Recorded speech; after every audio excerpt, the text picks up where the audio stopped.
মারির বদলে মার চায় না, বদলা চায় না, প্রতিশোধ চায় না। চাচা আমাকে খুশি করতে হলে ঈমানের কলেমাটা পড়ে নেন। চাচা হামজালা বললেন, বাবা মুহাম্মদ আর দেরি না, তুমি আমাকে এখনই ঈমানের কলেমাটা পড়িয়ে মুসলমান বানিয়ে দাও। একবার জোরে বলুন। রাসূলুল্লাহ চাচা হামজালা রাসূলুল্লাহর আদর্শ আর ব্যবহার দেখে ঈমানের কলেমা পড়ে মুসলমান হলো। ভাই আমাদের আদর্শ দেখে মুসলমানরাও তাই নামাজি হয় না, হয় কি? বেঈমানরা রাসূলুল্লাহর আদর্শ দেখে কলেমা পড়ে মুসলমান হচ্ছে, আর আমাদের আদর্শ দেখে নামাজিরা বেনামাজি বেশি হচ্ছে। কেন হচ্ছে বলতে পারেন? কারণটা কোথায়? আমার একটা চাচা 25 বছর নামাজ পড়ে, কি 30 বছর, কি 50 বছর নামাজ পড়ে। চাচা সকাল হলে নিজের চাষবাস দেখাশোনা করার জন্য একটু মাঠে ঘাটে যায়, সময় পেলে একটু আলটালগুলো ছেটে ছুটে পরিষ্কার করে রাখে। এক বেনামাজি লক্ষ্য করে দেখে চাচার আল যতটা ছাটার কথা তাছাড়া বেশি ছাড়তেছে। এ মনে মনে চিন্তা করতেছে, নামাজ পড়ে মাল যদি এই করতে পারে, আমি নামাজ পড়ি না, ওর থেকে ভালো আছি, আমি তো অন্যায় করিনি। আছে না নেই? দুর্ভাগ্য, কোন নামাজি কখনো অন্যায় কাজ করতে পারে না। তার মানে হলো চাচা আসলে নামাজি না। সমাজটা ধ্বংস হয়েছে এই দেখা দেখি চাষ আর পাশাপাশি বাস। ও কি করছে, আমি কি করছি, ও কি করছে, সে কি করছে, ওইটা দেখে ইসলাম নয়। আল্লাহ নবী বললেন, উতলুবুল ইলমা মিনাল মাহাদি ইলাল্লাহ, মায়ের পেট থেকে পড়ছো দিন শিক্ষা শুরু করো, আর কবরের পেটে যাওয়া পর্যন্ত আমরা লেখাপড়া তো জীবনে শেখার চেষ্টা করি না, বরঞ্চ অন্যের দেখি আর নিজে নিজে ভাবি। ভাববার নাম ইসলাম না, পড়ার নাম ইসলাম, মেনে নেওয়ার নাম ইসলাম। বোঝা যাচ্ছে আমার কথা? ভাই আলোচনায় অসুবিধা হচ্ছে না তো? হ্যাঁ, আলোচনা এদিক ওদিকে নয়, একটা রাস্তাতেই আমি রয়েছি। আমরা যেই দেখা দেখি চাষ আর পাশাপাশি বাস, এতে করে ইসলামকে বাঁচানো যায় না। রাসূলুল্লাহর আদর্শ দেখে হামজালা ঈমানের কলেমা পড়ে মুসলমান হলো, আর বর্তমান সময় মুসলমানদের আচরণ দেখে কিছু মুসলমান আরো মুসলমানদেরকে ঘৃণা করে। কেন গো? ফিরে এসো। এবার যদি বলেন যে হুজুর সময় আছে পরে দেখবো, ওটা আমার জানা নেই। এখান থেকে বাড়ি যাবে কে কে কেউ বলতে পারে না। যেটা নবী পারত না তা তুমি কোথাকার কি? আল্লাহ নবী চাচা রাসূলুল্লাহর আদর্শ দেখে ঈমানের কলেমা পড়ে কোটি কোটি পায়ে পানিতে চলে গেল। কিছু সময় বাদে রাসূলুল্লাহ চাচি আম্মা জান আল্লাহ নবীর কাছে চলে এসে বললেন, ও বাবা মুহাম্মদ, আমি তোমাকে একটা কথা জিজ্ঞাসা করব। বেশ কটা দিন ভাবি ভাবি ভাবি, কিন্তু বলার সময় পাই না বাবা। আল্লাহ নবী বললেন, চাচি আম্মা কি কথা বলেন না? আল্লাহ নবী চাচি আম্মা জবাব দিয়ে বললেন, ও বাবা মুহাম্মদ, আমি তোমাকে 8 বছর বয়স থেকে লালন পালন করে বড় করে তুললাম। আমায় মনে মনে বড় জানতে ইচ্ছা হয় তুমি আমাকে কতটা মহব্বত করো, কতটা ভালোবাসো। আল্লাহ নবী জবাব দেওয়ার আগে রাসূলুল্লাহ দুপুরে কেঁদে ফেলল। আল্লাহ নবী চাচি আম্মা বললে, বাবা মুহাম্মদ, কি এমন কথা জিজ্ঞাসা করলাম? তুমি কেন রোনাজারি করো, তুমি কেন কান্নাকাটি করো? আল্লাহ নবী ওই কথাটা শুনে আল্লাহ নবী চাচি আম্মাকে বললেন, চাচি আম্মা জান, আপনি আমার কাছে যে কথাটা শুনতে চেয়েছেন ওই কথাটা শুনবে। চাচি আম্মা বললে, বাবা মুহাম্মদ শোনাও না বাবা। রাসূলুল্লাহ জবাব দিয়ে বললেন, ও চাচি আম্মা জান, আমি আপনার যে মহব্বত করি, ভালোবাসি, এটা আমার বাহ্যিক ভালোবাসা। ও চাচি আম্মা জান, আমি আমার অন্তর দিয়ে আপনার জন্য জন্য মুনাজারি করে। আজি আম্মা বললে বাবা মুহাম্মদ এটা কেমন কথা, তুমি বাহ্যিক ভাবে আমাকে ভালোবাসো, অন্তর দিয়ে তুমি আমার জন্য কাঁদো। আজি আম্মা যেইরা বললেন আল্লাহ নবী জবাব দিয়ে বললেন চাচি আম্মা কিয়ামতের মাঠে ময়দানে মাশরে আমার আল্লাহ পাক সকল নবীদের সিংহাসনগুলো আল্লাহ পাকের জান্নাতের ভিতরে রেখে দেবে। ও চাচি আম্মা জান, আমি রাসূলুল্লাহ আপনাদের ভাতিজা মুহাম্মদ, আমার সিংহাসনটা আল্লাহ পাকের জান্নাতের ভিতরে থাকবে না, আমার সিংহাসনটা আল্লাহ পাকের জাহান্নামের দরজার কাছে বসানো থাকবে। আজি আম্মা আবার জিজ্ঞাসা করলে ও বাবা মুহাম্মদ, সকল নবীদের সিংহাসন জান্নাতে থাকবে ভালো কথা, তোমার সিংহাসন জাহান্নামের দরজার কাছে কেন থাকবে? কেন আমার জন্য কত বলো না বাবা? আল্লাহ নবী জবাব দিয়ে বললেন চাচি আম্মা কিয়ামতের মাঠে ময়দানে মাশরে আমার আল্লাহ আমার গুনাহগার উম্মত উম্মতিদেরকে আল্লাহ যখন জাহান্নামী বানিয়ে দেবে, আমি রাসূলুল্লাহ জাহান্নামের দরজার কাছে বসে বসে আমার গুনাহগার উম্মত উম্মতিদের টেনে টেনে টেনে টেনে আল্লাহ পাকের জান্নাতে দিয়ে চলে যাব। আজি আম্মা বললেন বাবা ভালো কথা, আমার জন্য কেন কাঁদো বললে না? রাসূলুল্লাহ কিছু সময় বাদে বললেন ও চাচি আম্মা যারা, আপনি যদি ওই জাহান্নামের কাতারে দাঁড়িয়ে যান, আমি রাসূলুল্লাহ আপনার জন্য আল্লাহর কাছে কোনো সুপারিশ করতে পারবো না। চাচি আম্মা, আমার গুনাহগার উম্মত আর উম্মতিগুলোকে বাঁচাতে পারবো, কিন্তু আপনি যদি ওই জাহান্নামের কাতারে দাঁড়িয়ে যান, আপনাকে আমি বাঁচাতে পারবো না। চাচি আম্মা বলল কেন বাবা? বলল চাচি আম্মা আপনি এখনো যেহেতু ঈমানের কলেমা পড়েন না, আপনি যেহেতু মুসলমান না, তা আপনি যদি কলেমা পড়তেন, আমি রাসূলুল্লাহ কথা দিলাম আপনি যতক্ষণ জান্নাতে না যাবেন আমি রাসূলুল্লাহ ততক্ষণ আল্লাহর জান্নাতে যাব না। একবার জোরে বলুন সুবহানাল্লাহ। রাসূলুল্লাহর আদর্শ আর ব্যবহারে ইসলামটাকে জয়ী করে তুলেছেন, তাই তো নাকি? রাসূলুল্লাহর আদর্শ আর ব্যবহারে ইসলামটাকে জয়ী করলো, কিন্তু আমাদের আদর্শে মানুষ পিছই কেন? ঘাটতি কোথাও একটা কিছু আছে, ঘাটতিটাকে সারা। আল্লাহর নবী ভাই আমার মক্কার জমিনে ইসলাম প্রচার করতে গিয়ে অনেক কষ্ট করেছে, অনেক রক্ত ঝরিয়েছেন, অনেক বেঈমানদের কাছে রাসূলুল্লাহর ছোট হতে হয়েছে, কিন্তু রাসূলুল্লাহ কখনো পা টেনে নেননি যে আমি মার আর খাবো না, আমি ছোট বড় কথা মক্কার বেঈমানদের কাছে শুনবো না, আমি রাসূলুল্লাহ ইসলাম প্রচার করা বন্ধ করে আমি ঘরে থাকবো। এটা নবী কখনো ভাবেননি। মার খেয়েছেন, কষ্ট করেছেন, সব কিছুর পরেও শুধু একটাই ভাবনা ছিল, ইয়া রব্বি হাবলি উম্মতি, আল্লাহ আমার উম্মতের উপায় কি হবে? একবার জোরে বলুন। যারাই নবীকে মহাব্বত করেছে আর ভালোবেসেছে, তারাই আল্লাহর জান্নাতটাকে কিনে নিতে পেরেছে। একবার জোরে বলুন সুবহানাল্লাহ। যারা নবীকে মন থেকে ভালোবাসতে পারিনি, যারাই নবীকে এখনো মন থেকে মানতে পারিনি, ভাই আপনি বলবেন মানি না, তা কি করেছি? মানাটা তো ওই রকম মানতে হবে যেটা নবী বলেছেন, ওটা মেনে নেওয়ার নাম নবীকে ভালোবাসা, তাই তো নাকি? শুধু মুখে নবীর দরদ দেখাবো, এ দরদে কিচ্ছু হবে? কিচ্ছু হবে না। নবী যেগুলো বলেছে সেগুলো করার নাম ভালোবাসা। যারাই ভালোবেসেছেন তারাই আল্লাহ জান্নাত নিতে পেরেছেন। আপনি কতটা ভালোবাসবেন সেটা আপনার ব্যাপার। ভাই আমার, রাসূলুল্লাহ মক্কাতে ইসলাম প্রচার করে করে মক্কার বেঈমানদের কাছে অনেক মার খেয়েছেন, লাঞ্ছিত হয়েছেন, বঞ্চিত হয়েছেন। আল্লাহ পাকের হুকুম হলো, আয় আমার হাবিব, এবারে তুমি মক্কা ছেড়ে মদিনাতে যাও, মদিনাতে ইসলাম প্রচার করো।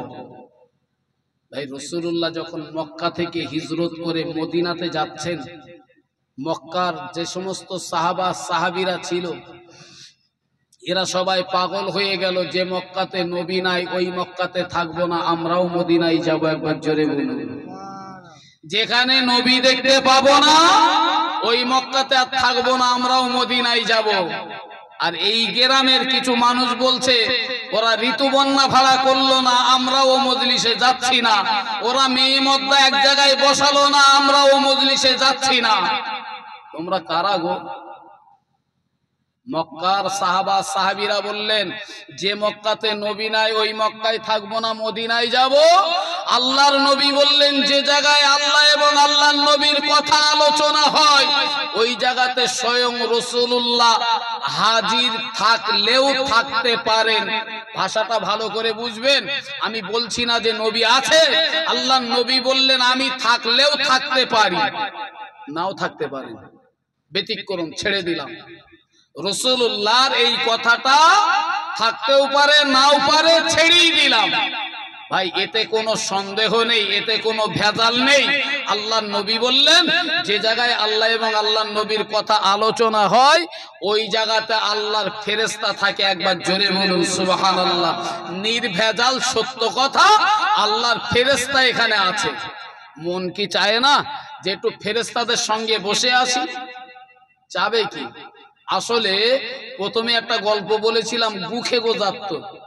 ওরা এত খাবার খেয়েছে যে ওর ভেতরে মধু যাবেটা কি করে? ভাই এই জলসাটা হবে অনেক আগের কথা, তাই না? অনেক আগের সংবাদ। প্রতিটা বাড়িতে বাড়িতে আজকে একটা কুটুমির আবির্ভাব আছে না? প্রতিটা বাড়িতে কুটুমির একটা আবির্ভাব আছে।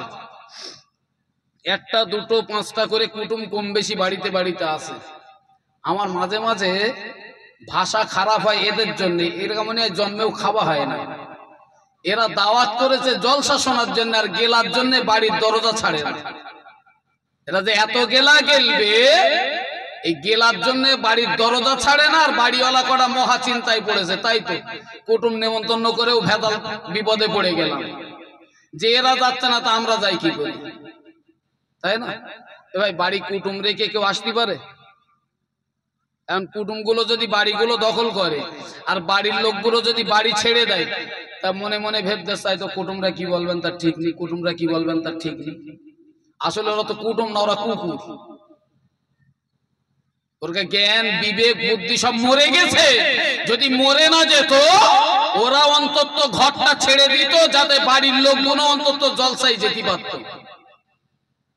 রাসূলুল্লাহর মক্কা থেকে মদিনায় যাচ্ছেন, সাহাবা সাহাবীরা পাগল হলো যে মক্কায় নবী নাই, থাকবো না, মদিনায় যাব। আর এ জাতি বলতেছে বাড়ি কুটুম রয়ে যাব কি করে? ওরে তোর কি একটু মন কাঁদে না যে ফেরেশতা যেখানে আছে যাই সেখানে একটু বসে আসি?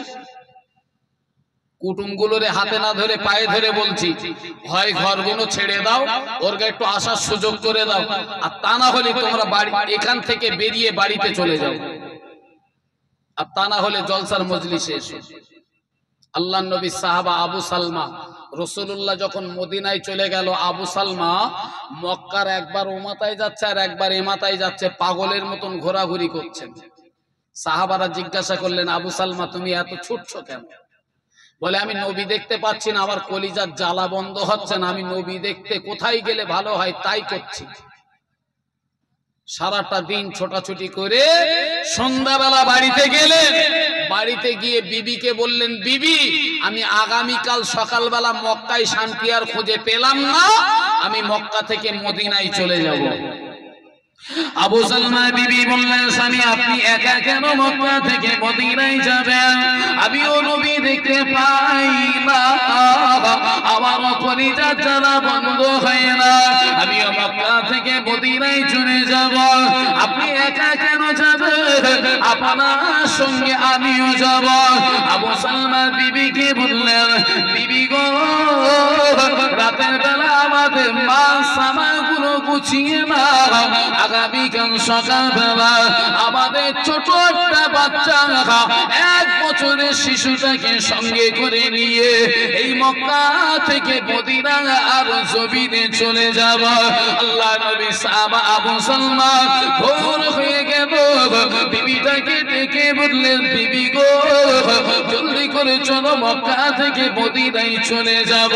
আবু সালমার বিবি রাতে বেলা মাল সামান গুলো গুছিয়ে নিয়ে ভোর যেই না হলো 1 বছরের বাচ্চাটাকে সঙ্গে করে নিয়ে মাল সামান গুলো গুছিয়ে নিয়ে মক্কা থেকে মদিনা পথে পাড়ি দিতে লাগলো।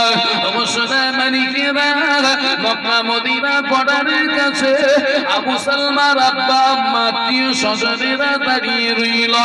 উম্মে সালমার আব্বা আম্মা আত্মীয় স্বজনেরা দাঁড়িয়ে রইল। আবু সালমা বিবি বাচ্চা নিয়ে যেই না বর্ডারের কাছে চলে গেল, আবু সালমার আব্বা পিছন থেকে ডাক দিয়ে বললেন, ও বাবা আবু সালমা, চলে যেও না বাবা, চলে যেও না। আমি তোমার আব্বা কত কষ্ট করে তোমাদেরকে বড় করলাম। আম্মা জান ছুটে চলে এসে বলল, ও বেটা আবু সালমা, আমি 10 মাস 10 দিন তোমায় গর্ভে ধারণ করেছিলাম, তুমি আমায় কতই না কষ্ট দিয়েছ। আমি কখনো কষ্টকে কষ্ট বলে মনে করি না বাবা। ও বাবা আবু সালমা, আমাদের ছেড়ে এই মক্কা থেকে মদিনা জমিনে চলে যেও না বাবা। আবু সালমা জবাব দিয়ে বললেন, আম্মা যা, ও আমার আব্বা যা, আমি যে মক্কায় নবী দেখতে পাবো না, ওই মক্কার জমিনে আর থাকবো না, আমি মদিনায় চলে যাব। আবু সালমা বেটা ছেড়ে বর্ডার ক্রস করে মদিনায় চলে গেল। গুটি গুটি পায়ে আল্লাহ নবীর কাছে চলে গেল। চোখ ভরা পানি, বুক ফাটা কান্না। আবু সালমা রাসূলুল্লাহ দরবারে দাঁড়িয়ে আছে। এদিকে উম্মে সালমার আব্বা বর্ডারের কাছে মেয়েটাকে বারে বারে বোঝায়, ও বিয়ে উম্মে সালমা, চলে যেও না, চলে যেও না, মক্কার ধনী ব্যক্তির সঙ্গে তোমায় বিয়ে দেব। ও বাবা উম্মে সালমা, মক্কার জমিনে যা চাইবে তাই দিব। আমি এই পাগল মুহাম্মাদের প্রেমে মক্কা ছেড়ে মদিনায় চলে যেও না বাবা। উম্মে সালমা জবাব দিয়ে বললেন, আব্বা যা, গোটা মক্কা যদি আমার নামে লিখে দেয়, এরপরেও আমার কথা থাকবে, যে মক্কায় নবী না, ওই মক্কার জমিনে আর থাকবো না। জোরে বলুন। আব্বা যদি গোটা মক্কা আমার নামে লিখে দেন, তারপরেও আমার কথা থাকবে, যে মক্কাতে নবী নাই ওই মক্কায় থাকবো না, মদিনায় যাব। আবু উম্মে সালমার আব্বা চিন্তা করলো, আমার মেয়ে পুরো মেন্টালিটি হয়ে গেছে, পাগল হয়ে গেছে। আব্বা মনে মনে ভাবলেন যে মেয়েটারে যদি বাঁচাতে হয়, ধরে রাখতে হয়, কোলে যে 1 বছরের একটা শিশু বাচ্চা আছে, বাচ্চাটাকে আগে কেড়ে নিতে হবে। তাহলে আমার মেয়ে বাচ্চার মায়ায় মক্কায় থাকবে, মদিনায় আর যাবে না। আচ্ছা, ওদের ভালোবাসা আর আমাদের ভালোবাসা কি এক? বর্তমান সময় কিছু ভালোবাসা আছে দেখবেন, বলে আমি তোমার জন্য জীবন দেব, ও বলে তোমার জন্য আমিও জীবন দেব। এখন দুজনা পাট খেতের আলে গিয়ে দুজনা বেশ মস্তি করে গল্প করছে। এখন ছেলেটার পায়ে একটা সাপে এসে কামড়েছে। মেয়েটা তখন বলতেছে, দেখ তুই তো মরতেছিস, তা তোর জন্য আমিও মরবো, ওরে রেখে দিয়ে পালাতে পারলে বাঁচে, তাই না? এত সময় এ ওর জন্য জীবন দিচ্ছে, ও তার জন্য জীবন দিচ্ছে। আমাদের সমাজের কিছু ভাইয়েরা আছে, কিছু চাচারা আছে, মনে ব্যথা নেবেন না, দুঃখ নেবেন না, কথাটা আমি বলছি একটু ভাববেন বাড়িতে গিয়ে। কিছু কিছু সময় ইসলামের যখন যুদ্ধ হয়, ইসলামের জন্য যখন লড়াই হয়, আমরা কি বলি বলেন দিনি? জীবন থাকতে এটা হতে দেব না। আর তোর জীবনের দাম কি রে? তুই কি করেছিস? তোর জীবনের দাম আছে তুই কি জানিস? তা তুই বলছিস কেন জীবন থাকতে আমি ইসলামের এই ক্ষতিটা হতে দেব না। তুই জীবন তোর ইসলামের দরদ মায়া মহাব্বত ভালোবাসা কি আছে? না পড়িস নামাজ, না করিস রোজা, না করিস দান খয়রাত, না করিস কিচ্ছু, তুই জীবন দিয়ে তোর লাভটা কি? আমার ভাষা বুঝতে পারছেন? জীবন তো তারা দেবে যারাই আল্লাহ পাকের হুকুম আর আহকাম মানে, তারা জীবন দিলে তবু শহীদের দরজা পাবে। তুই না পড়িস নামাজ, না পড়িস, না করিস রোজা, না করিস দান খয়রাত, না করিস আল্লাহর কোনো হুকুম আর বিধান না মানিস, তোর জীবনের কি দাম আছে? তুই কেন ইসলামের জন্য জীবন দিচ্ছিস? শহীদ হওয়ার যদি ইচ্ছাই হয়, শহীদ হওয়ার এখন একটা বিরাট বড় সুযোগ। শহীদ যদি হতে হয় এখন বিরাট বড় একটা সুযোগ, আল্লাহর সম্পত্তিকে রক্ষা করা, তাই না? তা আল্লাহর সম্পত্তি রক্ষা করবে কে? আল্লাহর বান্দারা তো। তা আল্লাহর বান্দা কারা? আল্লাহর হুকুম যারা মানে তারাই তো। আমার কথা বুঝতে পারিনি। আল্লাহর সম্পত্তি যদি বাঁচাতে হয় তা আল্লাহর বান্দা যারা হবে তারাই তো বাঁচাবে। তা তুমি তো আল্লাহর হুকুম কিচ্ছু মানো না, তা তুমি কেন বাঁচাতে চাইছো? আগে আল্লাহর হয়ে যাও। আল্লাহ বললেন মাল্লাহুল মাওলা ফালাহুল কুল, বান্দা তুই আমার হ, আমি আল্লাহ তোর হয়ে যাব। একবার জোরে বলুন সুবহানাল্লাহ। আল্লাহর হয়ে যান, আপনি ইসলামের জন্য যেটাই করবেন যদি মরণ হয় আল্লাহ পাকের শহীদের দরজা পেয়ে যাবেন। বোঝা যায় না আমার কথা? না, আগে ইসলামের ভিতরে ঢোকেন, তারপরে ইসলামের জন্য জীবন দেন। ওই জীবনের দাম আছে, মূল্যও আছে। ইসলামে ঢুকবো না, শুধু ইসলামের জন্য জীবন দেবে, এই জীবন কে দিতে বলেছে? ওগো সোনা মানিকেরা, ও নওজোয়ান তরুণেরা, উম্মে সালমার আব্বা চিন্তা করলো বাচ্চাটা যদি কেড়ে নেওয়া হয়, আমার মেয়ে বাচ্চা মায়া মক্কায় থাকবে, মদিনায় যাবে না। কিন্তু না না, ওরা ওদের বাচ্চার চেয়ে, পিতা মাতার চেয়ে, ওদের স্বামীর চেয়ে, ওদের বিবির চাইতেও, সব কিছু চাইতে বিশ্ব নবী তারা বেশি ভালোবাসত। বাচ্চাটাকে ছেড়ে দিল। উম্মে সালমা জবাব দিয়ে বললেন, আব্বা জান, আমার বাচ্চা চলে যাই, চলে যা, দুঃখ আমায় হবে, কষ্ট আমায় হবে, তবে কলিজার জ্বালা তো বন্ধ হবে না। আমি নবী দেখতে চলে যাব, আমার কলিজার জ্বালাটা বন্ধ করব। উম্মে সালমা সকলের কথা উপেক্ষা করে মদিনায় যেই না ঢুকতে যাবে, উম্মে সালমার আব্বা কিছু লোক পাঠিয়ে বললেন, চলে যাও, চলে যাও, আমার মেয়ে যেন মদিনা জমিনে যেতে না পারে। আমার মেয়েটাকে ধরাধরি করে একটা কারাগারের ভিতরে বন্দী করে দাও। ও সোনা মানিকেরা, উম্মে সালমার ধরাধরি করে একটা কারাগারের ভিতরে বন্দী করা হলো। এদিকে আবু সালমা রাসূলুল্লাহ দরবারে চলে গেল। আল্লাহ নবীর কাছে গিয়ে চোখ দিয়ে টপ টপ টপ টপ করে পানি টোসা গড়িয়ে যায়। আল্লাহ নবী জিজ্ঞাসা করলেন, ও বাবা আবু সালমা, তোমার চোখে কেন পানি, কি হয়েছে বলো না বাবা? আবু সালমা জবাব দিয়ে বললেন, ইয়া রাসূলুল্লাহ, আজ সকালবেলা আমি আমার বিবি আর বাচ্চাটাকে নিয়ে আমি মক্কা থেকে মদিনা জমিনে আসছিলাম, কিন্তু আল্লাহ ইয়া রাসূলুল্লাহ, আমার শ্বশুরেরা, আমার আত্মীয় স্বজনেরা আমার বিবি আর আমার বাচ্চাটাকে তারা আসতে দিল না। আল্লাহ নবী ওই অবস্থাতে আবু সালমাকে বললেন, বাবা আবু সালমা, কেঁদো না বাবা, কেঁদো না। আমি রাসূলুল্লাহ দোয়া করে দিলাম, আমার আল্লাহ দুনিয়ার জমিনে তোমার বিবি আর তোমার বাচ্চার সাথে মিল করিয়ে দেবে। জোরে বলুন। আবু সালমা রাসূলুল্লাহ দরবারে গিয়ে কাঁদছেন। নবী বললেন, কেঁদো না, আমি দোয়া করছি আল্লাহ তোমার বিবি বাচ্চার সাথে দেখা করাবে। আচ্ছা, নবী যে বলেছে কথা সত্য না মিথ্যা? আর দেখা হবে বলে মনে হয়?